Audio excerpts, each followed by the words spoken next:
ನಮಸ್ತೆ, ಭಂಡಾರಿ ವ್ಲಾಗ್ಸ್ ಚಾನಲಿಗೆ ನಿಮಗೆ ಸ್ವಾಗತ. ನಾನಿವತ್ತು ಈ ವಿಡಿಯೋದಲ್ಲಿ ಕರಿಬೇವಿನಿಂದ ಮಾಡಿದ ಒಂದು ಆರೋಗ್ಯಕರವಾದ ಚಟ್ನಿಯನ್ನು ಹೇಗೆ ತಯಾರಿಸುವುದು ಅಂತ ಈ ವಿಡಿಯೋದಲ್ಲಿ ತೋರಿಸಿದ್ದೇನೆ. ಈ ಕರಿಬೇವಿನ ಬಗ್ಗೆಯ ಒಂದು ಮಹತ್ವವನ್ನು ಹೇಳುವುದಾದರೆ, ಕರಿಬೇವು ಎಂದು ಯಾಕೆ ಈ ಹೆಸರನ್ನು ಕರೀತಾರೆ ಅಂತೇಳಿದರೆ, ಕರಿಬೇವಿನ ಎಲೆಯ ನೋಟವು ಕಹಿಯಾದ ಬೇವಿನ ಮರದ ಎಲೆಗಳ ಹಾಗೆ ಇರೋದ್ರಿಂದ ಇದನ್ನು ಕನ್ನಡದಲ್ಲಿ ಕರಿಬೇವು ಎಂದು ಕರೀತಾರೆ. ಈ ಕರಿಬೇವಿನ ಎಲೆಗಳು ಕೇವಲ ಸುವಾಸನೆ ವರ್ಧಕವಲ್ಲ, ಅವುಗಳು ಅಗತ್ಯವಾದ ಪೋಷಕಾಂಶಗಳಲ್ಲಿ ಸಮೃದ್ಧವಾಗಿದೆ. ಕರಿಬೇವಿನಲ್ಲಿ ಎ, ಬಿ, ಸಿ ಮತ್ತು ನಂತಹ ವಿಟಮಿನ್ಗಳನ್ನು ಒಳಗೊಂಡಿದೆ. ಕರಿಬೇವಿನ ಎಲೆಗಳು ದೃಷ್ಟಿ ಸುಧಾರಿಸಲು, ಮೂಳೆ ಆರೋಗ್ಯ, ರಕ್ತ ಪರಿಚಲನೆ, ಮಧುಮೇಹ ವಿರೋಧಿ ಗುಣಲಕ್ಷಣಗಳಿಗೆ ಹೆಸರುವಾಸಿಯಾಗಿದೆ. ಅಂತಹ ಶ್ರೀಮಂತ ಪೌಷ್ಟಿಕಾಂಶದ ಪ್ರೊಫೈಲ್ನೊಂದಿಗೆ ಕರಿಬೇವಿನ ಔಷಧಿಯ ಉಪಯೋಗಗಳನ್ನು ನಾವು ನಿರ್ಲಕ್ಷಿಸುವುದು ಆಶ್ಚರ್ಯವೇನಿಲ್ಲ. ನಾನು ಇಲ್ಲಿ ಒಂದು ಚಟ್ನಿಯನ್ನು ಹೀಗೆ ತಯಾರಿಸುವುದು ಅಂದರೆ, ಈ ಚಟ್ನಿಯನ್ನು ಮಾಡಿ ನಾವು ತುಂಬ ದಿವಸ ಬೇಕಾದರೂ ಶೇಖರಣೆ ಮಾಡಿ ಇಡ್ಬೋದು, ಏನು ಹಾಳಾಗಲ್ಲ. ಯಾವ ರೀತಿಯಾಗಿ ಚಟ್ನಿಯನ್ನು ಮಾಡೋದಂತ ಹೇಳಿ ನೋಡುವ. ಇಲ್ಲಿ ನಾನು ಕರಿಬೇವು ತಗೊಂಡಿದ್ದೇನೆ. ಅದರೊಟ್ಟಿಗೆ ಅದಕ್ಕೆ ಬೇಕಾಗುವಂಥ, ಈಗ ಬೇರೆ ಚಟ್ನಿಯನ್ನು ಮಾಡುವ ರೀತಿ ಅಂದರೆ, ನಾವು ಬೇರೆ ಈಗ ಪುದೀನ ಚಟ್ನಿ, ಕೊತ್ತಂಬರಿ ಚಟ್ನಿ, ಈಗ ಆ ರೀತಿ ಮಾಡುವ ರೀತಿಯಾಗಿ ನಾವು ಈ ಚಟ್ನಿಯನ್ನು ತಯಾರಿಸುವುದು.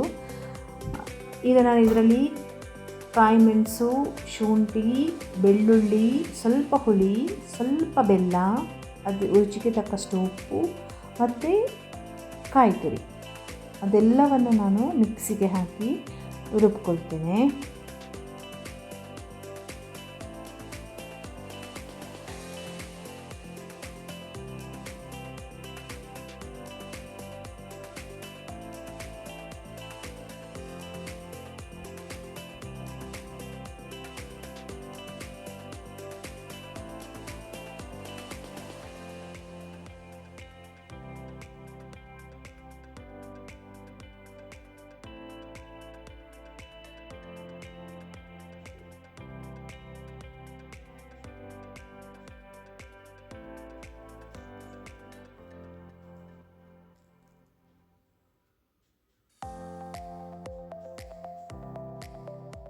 ನಾವು ಚಟ್ನಿ ಕನ್ಸಿಸ್ಟೆನ್ಸಿಯಲ್ಲಿ ಅದನ್ನು ರುಬ್ಬಿದರೆ ಸರಿ.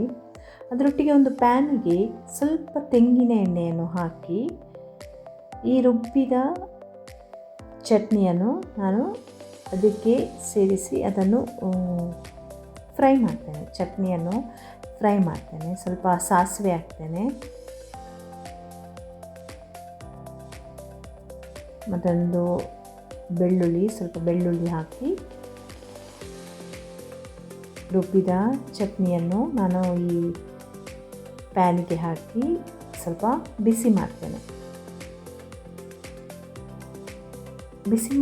ನಾನು ಸ್ವಲ್ಪ ಬಿಸಿ ಮಾಡಿದರೆ ಅದರದ್ದು ಹಸಿ ವಾಸನೆ ಎಲ್ಲ ಹೋಗಿ ಮತ್ತು ಅದು ಸ್ವಲ್ಪ ದಿವಸ ಶೇಖರಣೆ ಮಾಡಿ ಇಡ್ಬೋದು. ನಾವು ತುಂಬ ದಿವಸ ಶೇಖರಣೆ ಮಾಡಿ ಇಡ್ಬೋದು, ಒಳ್ಳೆಯದಾಗುತ್ತೆ ಚಟ್ನಿ, ಆರೋಗ್ಯಕ್ಕೂ ಒಳ್ಳೆಯದು. ನಾವು ಚಪಾತಿಯೊಟ್ಟಿಗೆ, ಅನ್ನದೊಟ್ಟಿಗೆ, ಬಿಸಿ ಬಿಸಿ ಅನ್ನದೊಟ್ಟಿಗೆ, ಚಪಾತಿಯೊಟ್ಟಿಗೆ ಈ ರೀತಿಯಾಗಿ ನಾನು ಪ್ಯಾನಲ್ಲಿ ಸ್ವಲ್ಪ ಫ್ರೈ ಮಾಡ್ತೇನೆ. ಕಲರನ್ನು ಸ್ವಲ್ಪ ಚೇಂಜ್ ಆದ ಕೂಡಲೇ ನಾವು ಅದನ್ನು ಸ್ವಲ್ಪ ಬಬಲ್ ಟೈಪ್ ಬರುತ್ತೆ ನೋಡಿ, ಸ್ವಲ್ಪ ಕಲರ್ ಚೇಂಜ್ ಆದಮೇಲೆ ನಾವು ಅದನ್ನು ಗ್ಯಾಸ್ ಆಫ್ ಮಾಡಿ ತೆಗಿಬೋದು.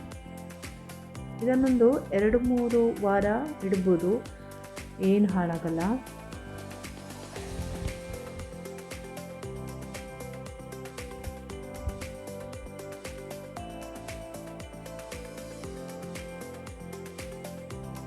ಈ ವಿಡಿಯೋ ಇಷ್ಟವಾದಲ್ಲಿ ಒಂದು ಲೈಕ್, ಒಂದು ಶೇರ್ ಆ್ಯಂಡ್ ಸಬ್ಸ್ಕ್ರೈಬ್ ಮಾಡಿ. Thank you.